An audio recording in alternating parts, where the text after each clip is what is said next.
11월 6일 토요일 아침입니다. 이 아침도 주님과 함께하는 복된 날이 되시기를 바랍니다. 찬송가 293장 함께 부르시겠습니다.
사랑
이 아침에 주신 하나님의 말씀은 욥기 19장 21절로 마지막 29절의 말씀까지 봉독합니다.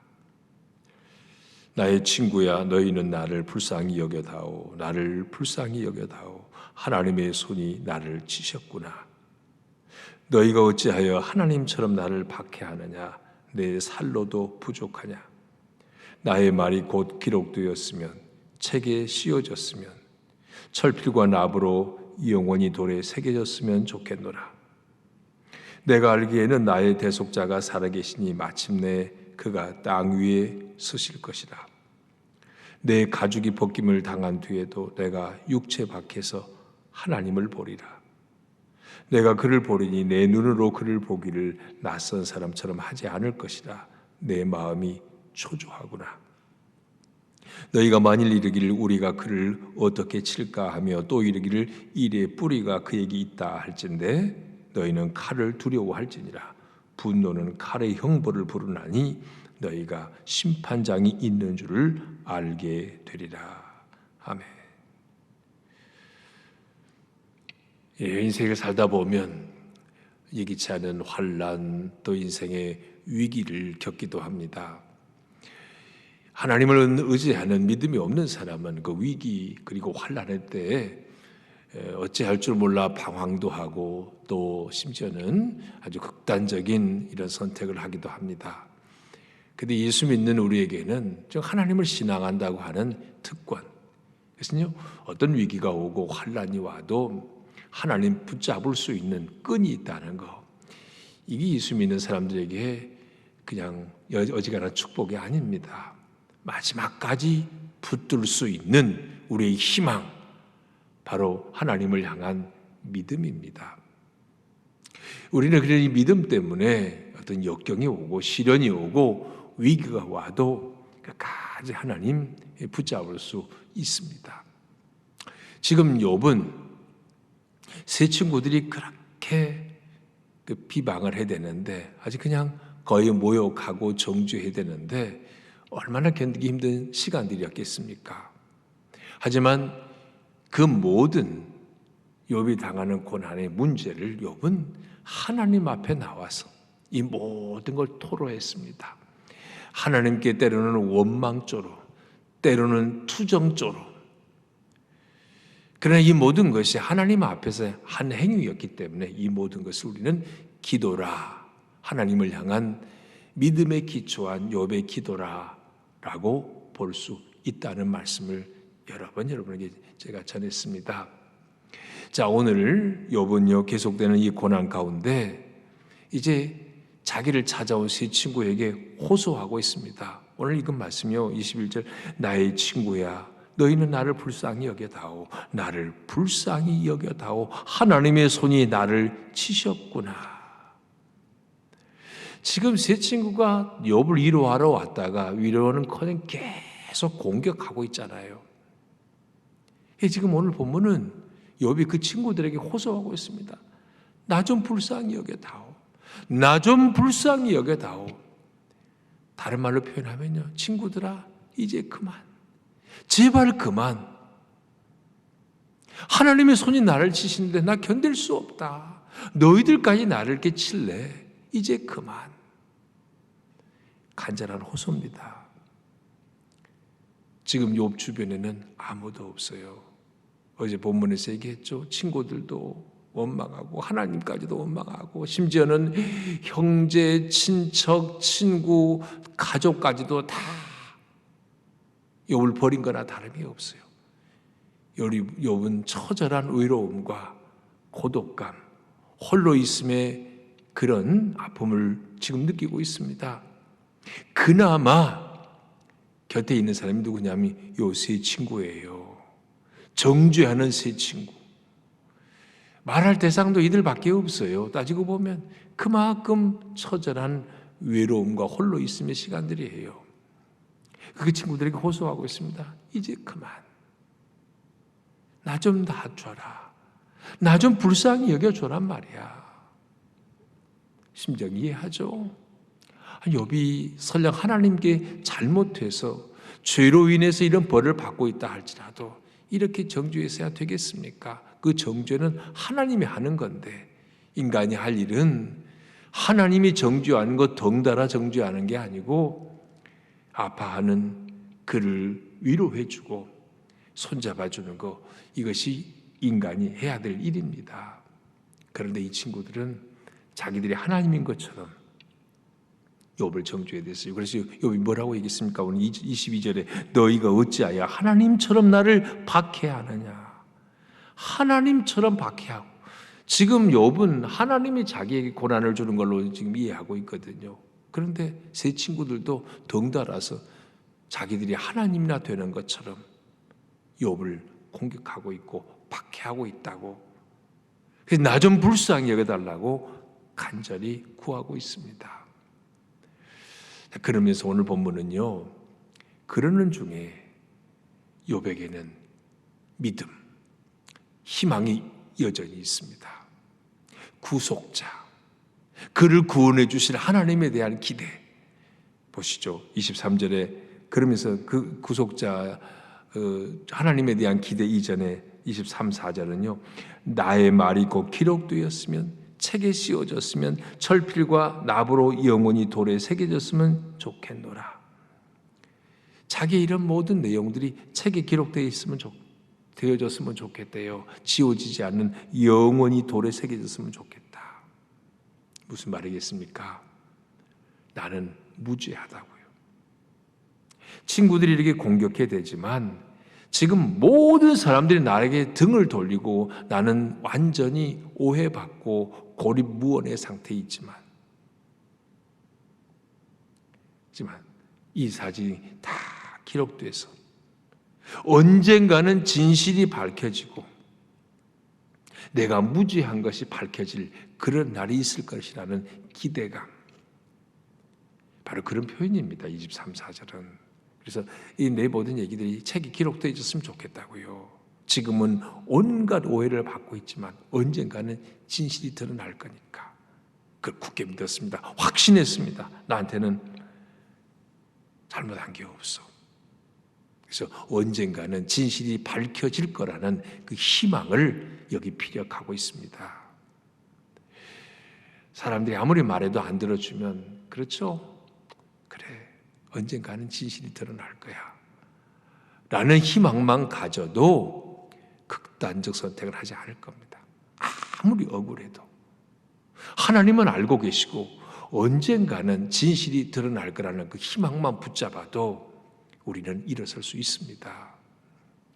욥은요, 그런 희망과 함께 대속자, 구속자, 구원자 주님을 기대하고 있습니다.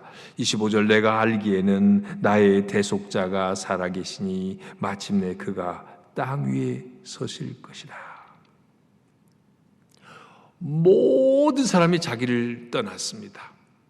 가족도 친척도 친구도 아무도 없어요. 처절한 홀로입니다. 바로 이런 상황에 자기를 돕고 구원하실 대속자를 기대하고 있습니다. 내가 알기에는 나의 대속자가 살아계시니 마침내 그가 땅 위에 서실 것이다. 언젠가는 자기를 알아주고 자기 말을 들어주고 자기를 이런 지경에서 건져내 주실 대속자가 땅에 서게 될 것이다. 아니 그 대속자를 자기는 마주하게 될 것이다 하는 이 기대감, 이 믿음이 욥에게 있었다는 겁니다. 그 대속자, 구원자, 그분을 언제 만날지는 잘 모르겠어요. 언제일지는 몰라. 하지만 틀림없이 만나게 될 거라고요. 심지어 죽음 이후에라도 26절을 보면 내 가죽이 벗김을 당한 뒤에도 내가 육체 밖에서 하나님을 보리라. 이 구속자 대속자인 그 하나님을 욥이 만날 거라는, 만나게 해줄 거라는 간절한 기대와 믿음이 있습니다. 그래서 지금 아무도 욥 곁에, 말하자면 욥의 편에 선 사람은 단 한 사람도 없어요. 이 세상에 가족도 친척도 친구도 아무도 아니에요. 그렇게 믿었던 사람들 다 아니에요. 이 상황에서 욥은 오직 하나님께만 기대를 두고 있습니다. 하나님께만 소망을 갖고 있다고요. 그래서 욥은 그 하나님을 소망하고 있는 간절한, 하나님을 배우는 것이 간절하고 유일한 소망이라는 걸 여기서 표현하고 있습니다.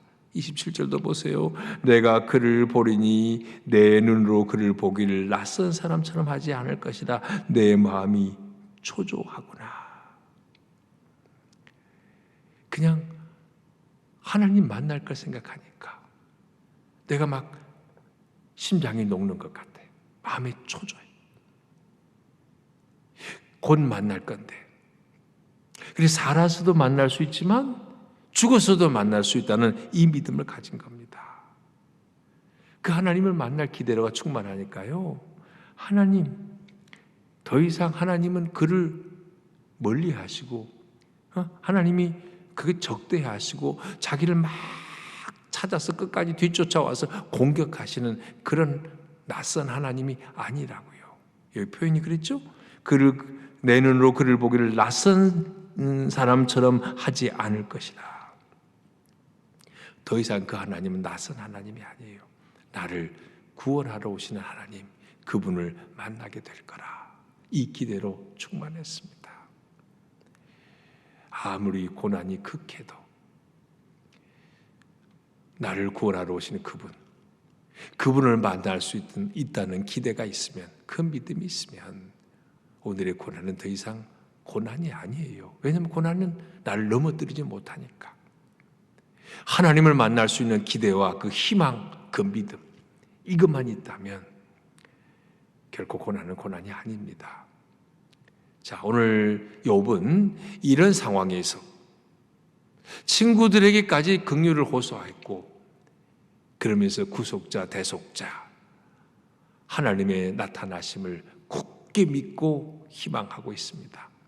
이런 가운데서 욥은 친구들에게 경고 한 방을 날리고 있습니다. 마지막 28구절이죠. 너희가 만일 이르기를 우리가 그를 어떻게 칠까 하며 또 이르기를 일의 뿌리가 그에게 있다 할진대 너희는 칼을 두려워할지로다. 분노는 칼의 형벌을 부르나니 너희가 심판장이 있는 줄을 알게 되리라. 욥에게 하나님은 구원자로, 구속자로, 대속자로 오시지만 동시에 하나님은 또한 심판자로 오셔서 친구들, 너희들 같은 그런 사람 하나님이 심판하실 거야, 그 얘기하고 있는 겁니다. 하나님은 악인을 심판하시고 의인을 구원하시는 질서의 하나님이십니다. 그런데 지금 당장의 눈앞에 전개된 현실을 보면 하나님이, 그 하나님의 질서가 완전히 뒤집어진 것 같아요. 의로운 욥은 너무 고난을 당하고 있거든요. 그렇지만 욥이 믿는 하나님은, 반드시 하나님은 심판장으로 오실 거다.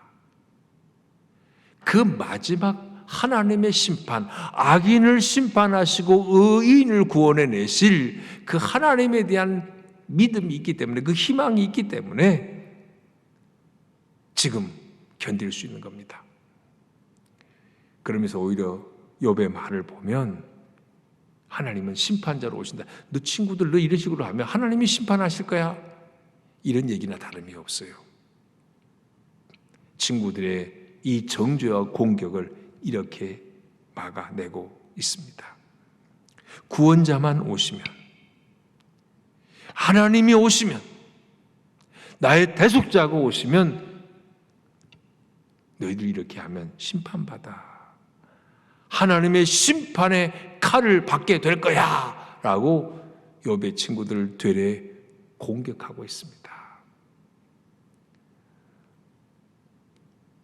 자, 오늘도 우리는 욥의 절규를 들었습니다. 근데 욥의 절규 가운데서 대속자, 구원자가 오신다는 이런 희망을 말하고 있는데요. 오늘 우리에게 그 대속자, 구원자는 누굽니까? 예수 그리스도. 그래서 조금 지나치게 얘기하자면 욥의 이런 절규를 통해서도 우리의 구속자이신 예수 그리스도의 오심을 예언하고 있는 게 아닌가라고까지도 생각해 볼 수 있습니다.